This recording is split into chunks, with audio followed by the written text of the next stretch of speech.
Parliament. నాకు తెలిసి మచిలీపట్నం చరిత్రలో ఇది మంచి మెజార్టీ అని అనుకుంటాను. నాకు తెలిసి ఇంత గొప్ప తీర్పు ఇచ్చినటువంటి ప్రజలకి నా హృదయపూర్వక ధన్యవాదాలు తెలియజేస్తా ఉన్నాను.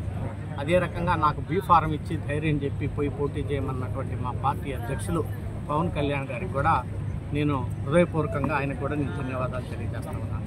అదే రకంగా మా పార్ట్నర్స్ అయినటువంటి చంద్రబాబు నాయుడు గారికి అలాగే మోడీ గారికి కూడా నేను ధన్యవాదాలు తెలియజేస్తా ఉన్నాను. అందరు కలిసి ఒక అన్నదమ్ముల్లాగా మంచి విజయం సాధించాం. మచిలీపట్నానికి సంబంధించి అనేక సమస్యలు ఉన్నాయి.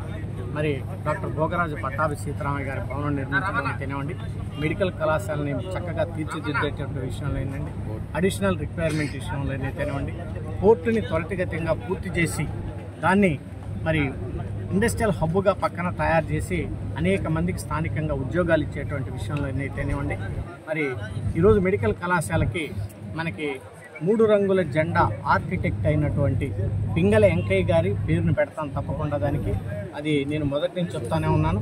ఆ పేరు పెట్టి మచిలీపట్నానికి నేను గౌరవం తీసుకొస్తాను. అది నేను ఇంతకుముందు ట్రై చేశాను చేద్దాం. ఇక్కడ శాసనసభ్యుడు దాన్ని పడినది.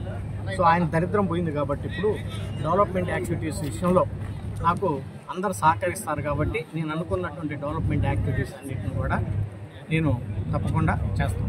ఈరోజు నాకేదో 2,20,000 మెజార్టీ, అలాగే కొల్లి రవీంద్ర గారికి అసెంబ్లీకి ఇది 50,000 మెజార్టీ వచ్చిందని మేము గర్వంతో మేము మాట్లాడాల్సినటువంటి అవసరం లేదు.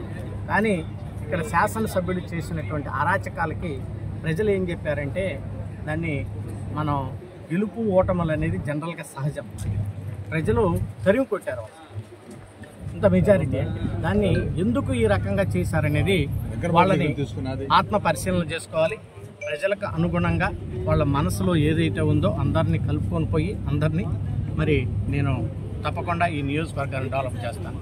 స్థానికంగా నా ఎంట ఉండి నడిపించినటువంటి అన్న బండి రామకృష్ణ గారు అయితేనేవ్వండి, మిగిలిన పెద్దలందరూ అయితేనేవ్వండి, వాళ్ళందరికీ కూడా నా హృదయపూర్వక ధన్యవాదాలు తెలియజేస్తాను.